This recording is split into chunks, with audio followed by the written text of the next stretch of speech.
The bride arrived at the wrong ranch, but the little girl whispered, "God finally sent you to us." Wyoming, winter 1871.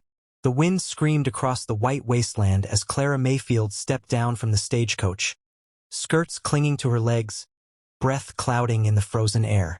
Her gloved hand clutched the letter she'd read 100 times. Harry Traskett, widower, seeking a wife for companionship, for kindness. He'd signed it with hope. But this desolate ranch, the paint peeling from the sign that read Old Thunder, the silence. It wasn't what she'd imagined. She knocked twice. The door creaked open. A tall man filled the frame. Not Harry. Weathered face. Deep lines around cold blue eyes. "I didn't order any bride," the man said flatly. Clara blinked. "But I was sent." "You were sent wrong." She turned into the blizzard, snow already catching in her bonnet, the pain in her chest deeper than the cold. Then a tug at her coat, a small hand. Clara looked down into the pale face of a little girl.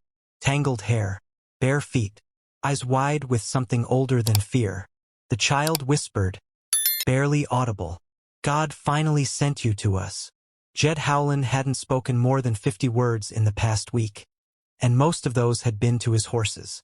He preferred it that way.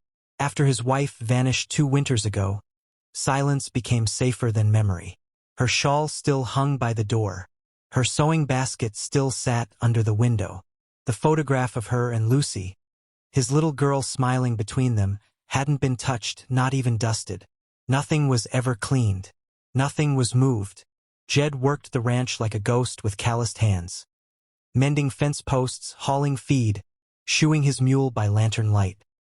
He rose before dawn and slept near midnight, letting the work wear him down enough that dreams couldn't reach him. Most nights, Lucy fell asleep in the rocking chair by the fire, curled into herself like a question with no answer. She hadn't spoken in over 2 years. Not one word. The doctor from Cheyenne said it was trauma, that her voice had gone underground, hiding somewhere too deep to dig. The townsfolk called it grief. Jed called it his fault. He'd been drinking the night Margaret disappeared. Not just drunk, but ruined.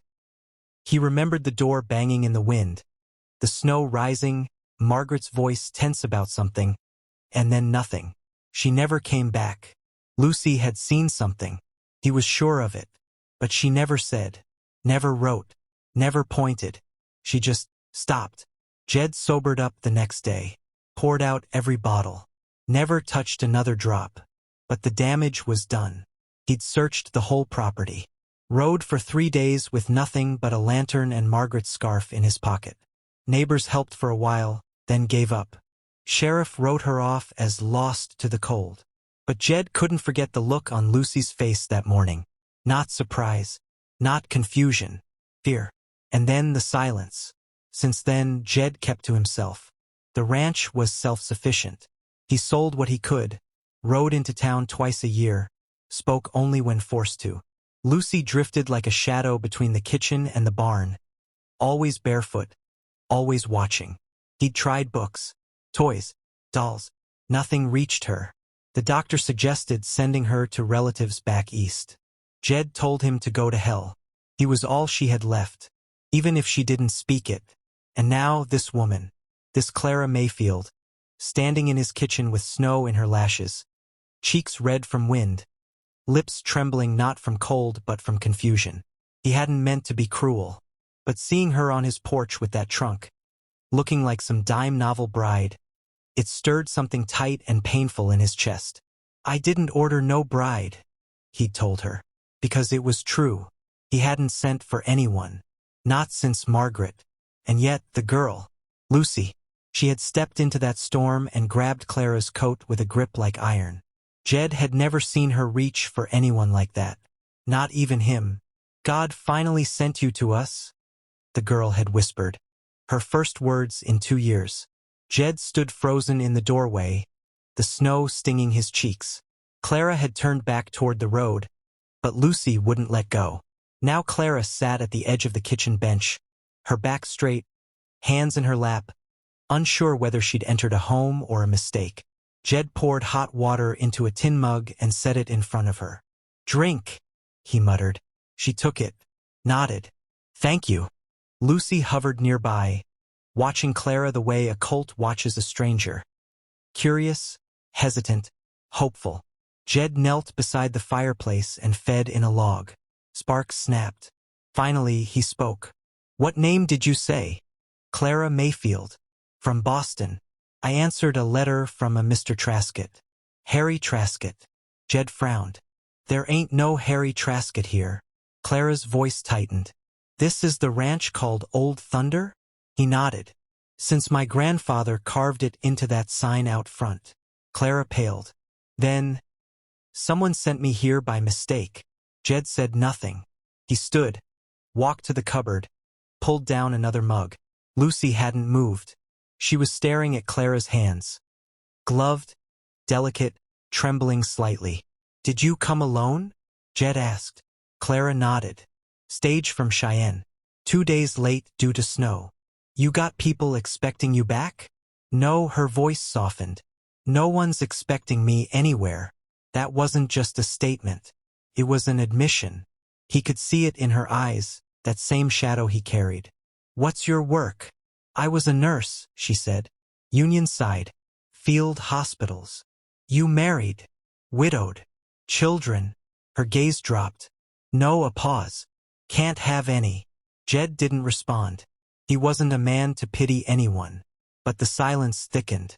"I can leave in the morning," Clara said. "Don't want to trouble you." Before he could answer, Lucy crossed the room and gently placed a folded blanket on Clara's lap. Then she stepped back and stood silently, her eyes never leaving the woman's face. Clara looked down at the blanket, then at the child. Tears welled unbidden. "Thank you, sweetheart." Lucy didn't speak, but she smiled. Just a little. Jed watched it all like a man watching a sunrise he didn't expect.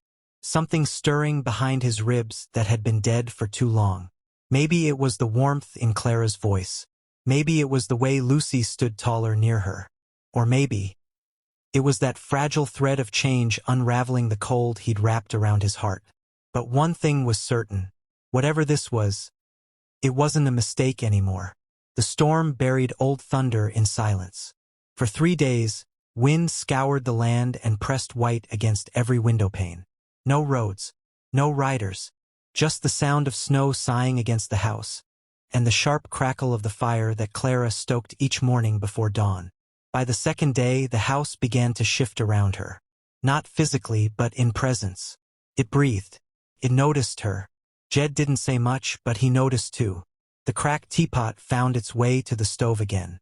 The broken latch on the woodshed was repaired before she mentioned it. A second pair of gloves, mended clumsily but thoughtfully, appeared beside her boots. Lucy watched her with eyes too large for her face. Eyes that had seen too much. She never spoke, but she began to hover close when Clara needed dough or folded blankets. Once, she even reached for Clara's hand, then pulled away before contact. That evening, Clara set out a tin plate with 2 burnt biscuits. She laughed softly at the smoke and nudged one toward Lucy. The girl took it, ate half, then, slowly, pulled a crayon from her pocket and began to draw on the back of an old ledger page. Jed watched all this from the doorway, arms folded. He didn't smile, but he didn't look away either. By the 3rd night, Clara had memorized the creaks in the floor, the pitch of the kettle, the way Lucy's small shoulders rose when she was cold. She didn't ask for a timeline, didn't press Jed about when she should leave. She knew she was still an interruption, still a question unanswered. But Lucy had started to reach. A drawing appeared on Clara's pillow. A family, 3 figures holding hands in front of a house. No names, but the message was clear. Jed had never been good with words. He lived in gestures, in fixed windows, in firewood chopped before dawn, in tools left sharpened without comment. But when Lucy placed her latest drawing at his feet, a stick-figure girl and a woman beside a horse, he looked at Clara, and something old and painful moved behind his eyes. She hasn't drawn since Margaret left. Clara didn't ask who Margaret was. She already knew. The house carried her absence in every untouched photograph, every covered mirror. Her memory hung heavier than the curtains. "I don't know what I'm doing," Clara said softly. "But I can try." Jed didn't answer. He just nodded once. And for him, that was everything. Clara wasn't meant to be a mother. She'd made her peace with it in a tent full of dying soldiers. A piece of shrapnel, no larger than a pebble, had changed her body forever. The surgeon apologized. The chaplain prayed. But in the end, there was only blood and silence. She'd lost her husband in that same war, a man too kind for what the world had become. When he died, her name was passed to charity houses, then to hospital floors. Eventually, she answered the letter, "Widower seeks companionship. Child in need." She packed with trembling hands and told herself it was a beginning. Now, here, in this house with snow at the door and grief in the walls, she began again. She sewed. She cooked. She watched Lucy for hours as the girl stood in silence by the window, staring at the whiteness like it might give her back what was taken. And slowly, inch by inch, Lucy moved closer. A glance, a finger brush, a crayon handed wordlessly. When Clara caught her humming, just once, a broken melody, she didn't cry. She just stood still, afraid the moment might vanish if she breathed too hard. On the fourth day, Jed brought in a box of Clara's things from the porch. The trunk she had arrived with had begun to ice at the corners. Without a word, he wiped it clean and placed it by the hearth. She looked up from mending his torn sleeve. "Thank you." He didn't meet her eyes. Storms lifting. Roads'll clear by Sunday. A silence stretched between them. "I could leave then," she said. He didn't answer. Lucy looked up sharply, her brow furrowing. She turned, walked to Clara's trunk, and placed both hands on it, as if trying to hold it there. Jed's voice, gruff and low, "Ain't a skin you to leave." That night they ate together at the table. Real bread, warm stew. Clara said grace out of habit. And when she opened her eyes, Lucy's head was bowed. Jed's was not. But his eyes met hers across the firelight, and something passed between them. Not love, not yet, but recognition. Then the rider came. It was just before dusk. Jed was shoeing the mule in the barn when the sound broke the quiet. Hooves, hard and fast. Clara stepped outside, apron still on, Lucy at her side. The wind had stilled, but the air carried tension like the calm before lightning. The man dismounted with practiced ease. Tall, lean, clothes dusty, hair long and tied back, a rifle slung over his shoulder. "Elvin Kruger," Jed said flatly as he stepped out of the barn. The man grinned, eyes sharp as glass. "Still got that dog's memory, Jed." Clara stepped forward, unconsciously placing herself between the man and Lucy. "You worked this ranch?" she asked. "Used to," Elvin replied, eyes lingering on her face too long. "Back when things were simpler, before accidents happened." Jed's jaw tightened. "What do you want?" "Just passing through. Figured I'd say hello. Pay respects." "No one here wants your respects." Elvin's eyes slid to Lucy. "Ain't she grown? You remember me, don't you, girl?" Lucy froze. Her breath hitched. Then, for the second time in a week, she made a sound. But it wasn't words. It was a scream. Raw, terrified, piercing. She backed away, hands over her ears, tears spilling. Clara rushed to her, arms wrapping protectively. Jed stepped between them and Elvin, eyes gone hard. "You ride out," he said coldly. "Now." Elvin raised his hands. "Just a friendly call, Jed. No need for rifles. Go. Now. Before I forget, I'm sober." Elvin mounted, smiling. "You always were a poor host." Then he was gone, hoofbeats fading like thunder over the hills. Inside, Lucy curled in Clara's lap, her small body shaking. She didn't speak, but her hands clutched Clara's tightly. Jed paced by the hearth, firelight flickering across the sharp lines of his face. "Who was he?" Clara asked. "Worked here 2 years. Left not long after Margaret disappeared." "Did the sheriff talk to him?" "Briefly, but he had alibis. No one pressed." Clara didn't ask why. She already suspected the answer. Lucy stirred. She stood, walked slowly to the table, and retrieved a folded paper from her stack of drawings. She handed it to Clara. A red crayon sketch, crude, but clear. A man with a knife. A woman, hair long and black, lying beside a red stain. Clara's throat closed. This is... She couldn't finish. Jed looked at the drawing, then at Lucy, then at the past, coming back, cold and undeniable. She saw, Clara whispered. Jed closed his eyes. She saw everything. Jed didn't sleep that night. After Elvin's visit, he sat by the fire long after Clara and Lucy had gone to bed. The log in the hearth cracked softly, sending up sparks that flickered like distant gunfire. His hands, calloused and steady, rested on his knees. His rifle stood within reach. He wasn't thinking about vengeance. Not yet. He was thinking about the sound Lucy had made. That scream. Not a word, but it had ripped through the silence like a whip. 2 years without a sound, and suddenly her voice had returned. Not in comfort, not in joy, but in terror. And he'd known then. He'd known Elvin hadn't just left this ranch under strange circumstances. He'd known Lucy hadn't just seen her mother leave. She'd seen what happened. The next morning, Clara found Jed splitting wood before sunrise. Shirt sleeves rolled to the elbow, breath fogging the cold air. She walked out with 2 tin cups of coffee and set one on the rail. "Any sleep?" she asked. "Didn't want it." Clara wrapped her shawl tighter. Lucy woke twice. She didn't cry, just stared at the door. Jed looked up. "She knows he'll come back. She's right." He nodded, tossed another split log onto the pile. "He's not just passing through," Clara continued. "He's checking the soil, seeing what can be turned up." Jed didn't reply. She looked at him. "What are you going to do?" He wiped his brow. "I'm going to make it so he doesn't get the chance." Inside, Lucy had begun drawing again. More now and faster. Pages spilled across the floor in red, black, and brown crayon. A man with a knife. A woman by the barn. Blood. A storm. A face twisted in fury. Then a girl hiding beneath hay. Each picture was a truth pulled from silence. And Jed didn't look away. He pinned them on the pantry wall with iron nails. Every one. No longer secrets. No longer shame. Clara watched him do it. "You believe her?"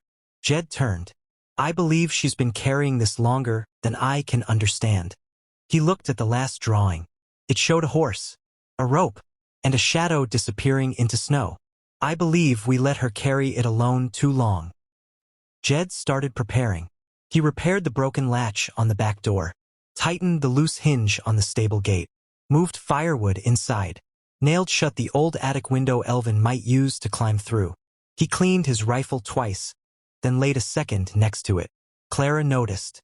"You expecting a siege?" "I'm expecting a coward to come back when no one's watching." She touched the second rifle. "You know how to use this?" "I do." He looked at her, surprised. "War nurse." She met his gaze. "War widow." The next afternoon, Clara baked bread while Lucy colored. Jed sat nearby, not speaking, but present. When Lucy dropped her crayon, he picked it up. Their hands brushed. She didn't pull away. Instead, she held up a drawing. It was different. It showed 3 figures standing outside a house. The sun was rising. The woman in the picture held the girl's hand. "She's drawing what she wants," Clara whispered. Jed nodded. "And she's hoping we can make it real." At dusk, Clara found her boots by the fire, cleaned, stitched, and dried. She looked up at Jed. "I didn't ask." "You didn't need to." Later, when she tucked Lucy into bed, the girl whispered her second word. "Stay." Clara's throat caught. "I'm not going anywhere, sweetheart." The next morning was still. Too still. Jed stood on the porch as the wind shifted. Something in his bones warned him. The crows were quiet. The horses agitated. A sense that the land itself was holding breath. He saddled his mare. Rode the perimeter. Tracks hoofprints. A mile out, by the south ridge. Fresh. He returned with his jaw set. "Clara, stay inside." She didn't ask why. But Lucy was already drawing, fast, frantic. A new figure, Elvin, at the barn, holding something. A knife? No, a gun. Jed took the paper. I have to make this right. Clara stood in his way. You can't go alone. If he sees you or Lucy, he'll use it. That's why I'm coming. He won't expect that. Jed looked at her. The nurse, the widow, the woman who had walked into his silence and cracked it open with steady hands. He nodded. Then we do it together. They found Elvin near dusk, standing in the shadow of the barn like he'd never left. He turned slow, smiled. Well now, didn't think you'd come to me. Jed raised the rifle. You came back to bury the past. You should have stayed gone. Elvin's eyes flicked to Clara. Brought the bride. She brought herself, Jed said. Elvin shrugged. What's this about? A child scribbles? That girl don't know what she saw. She remembers, Clara said. She remembers everything. Then she's lying. Jed didn't flinch. I buried a woman without answers. Now I have them. You going to hang me without proof? Lucy is the proof. Clara stepped forward. And now the sheriff will hear it. Elvin moved, quick, sudden. Jed fired. The bullet hit the ground at Elvin's feet. Try it, Jed said. But you won't get to her again. That night, Jed rode to town with Lucy's drawings in a satchel. Sheriff Calhoun read every one. Slowly, thoughtfully. Clara stood beside Lucy as she told the story, halting words, but real. When she said Elvin's name, the room fell silent. Amos Tully stepped forward. I saw him that night, riding hard from the ranch. Storm hadn't stopped yet. Another man nodded. He came to my saloon next morning, said he'd been out looking for lost calves. But he was wet, cold, looked shaken. The sheriff nodded. That's enough. Elvin was arrested that night. He didn't resist, didn't smile, didn't speak. But when he passed Lucy in the doorway, she lifted her chin and whispered, I saw you. Jed stood between them, his rifle across his chest. She sees everything now. Afterward, Jed didn't speak much. Not at first. But something had changed. The house felt lighter. He removed the wedding ring from his hand. Held it for a long time. Clara found him on the porch. Hard thing to let go of, she said. Jed nodded. But I think Margaret would have wanted me to keep living. Not just breathing. He slipped the ring into his pocket. Then turned to Clara. I choose you, he said. Not out of duty, but because I want to. The days that followed were quieter, but no one mistook it for peace. Jed stayed close to the house. Clara kept Lucy near. Even when the child seemed lighter, humming again, drawing without trembling. Something hung in the air, unspoken and sharp. The sheriff had taken Elvin to Cheyenne for holding, but Jed knew how slippery guilt became when left too long in silence. The law didn't always weigh a child's truth like it should. Clara noticed it too. She folded Lucy's drawings into a tin box, sealed them, and labeled the lid in block letters.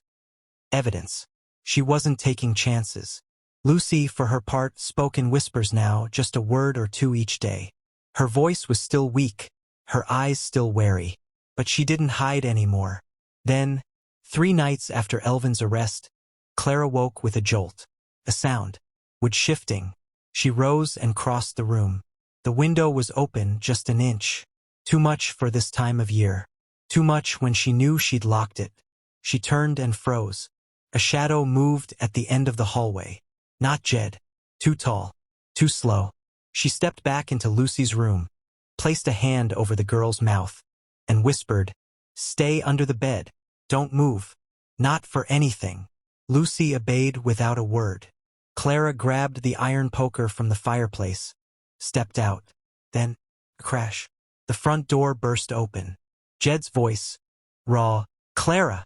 A figure lunged from the darkness. She swung hard, metal meeting flesh. Elvin staggered back, clutching his side. Blood bloomed beneath his coat. He turned on her with a snarl, then stopped. Lucy stood at the hallway's end. Not hiding. Watching. Terrified but still. Clara tried to shield her, but Elvin lunged forward, knocking Clara aside. She fell hard, pain bursting up her side. The poker skittered across the floor. Jed entered in a roar, rifle in hand. He didn't fire, couldn't, not with Lucy so close. "Elvin, don't!" Too late. Elvin reached for Clara. She kicked, caught his knee. He stumbled. Lucy screamed. Jed tackled him from behind, slamming him to the floor. The two men fought, teeth, fists, blood. Jed took a knife to the ribs, cursed, fought harder. Clara crawled toward Lucy, dragged her back into the bedroom. "Stay down.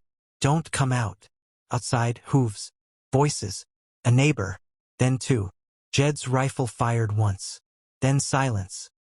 Elvin lay bleeding on the floor when Sheriff Calhoun arrived. His face pale, hands empty. Clara pressed cloth to Jed's wound, blood soaking into her skirt. "He tried to kill her," she said.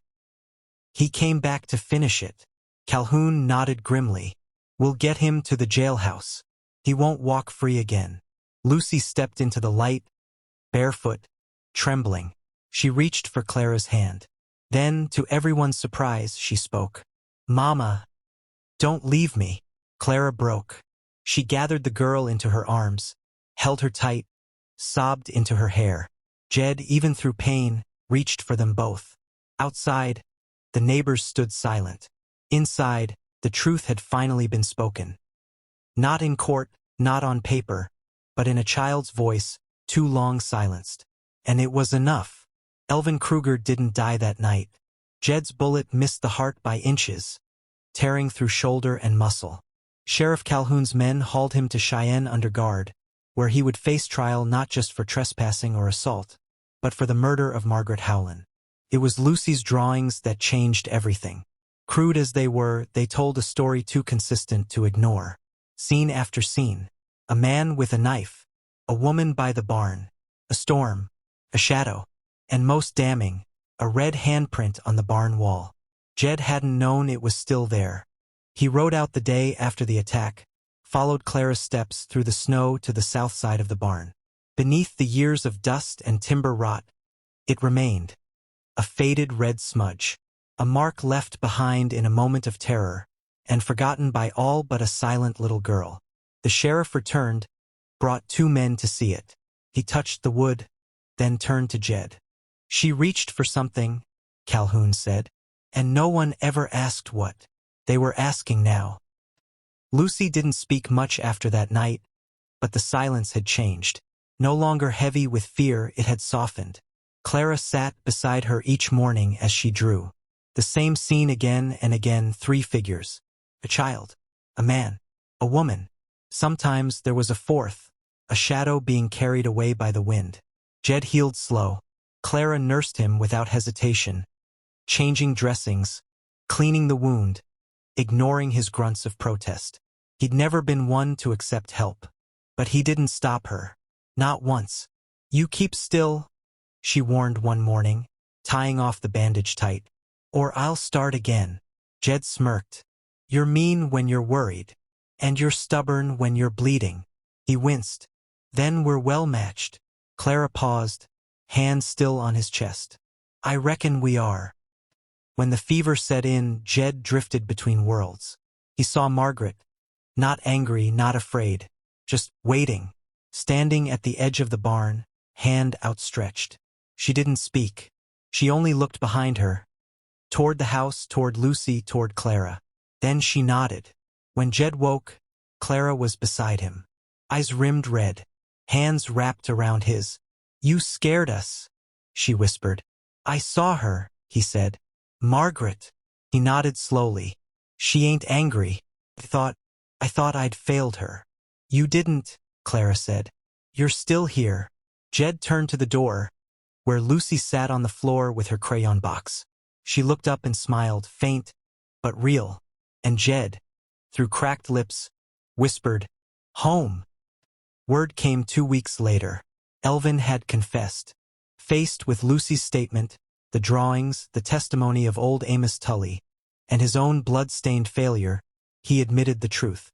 He'd argued with Margaret, threatened her. She had found out about stolen money, suspected worse. He tried to silence her. He thought Lucy wouldn't remember.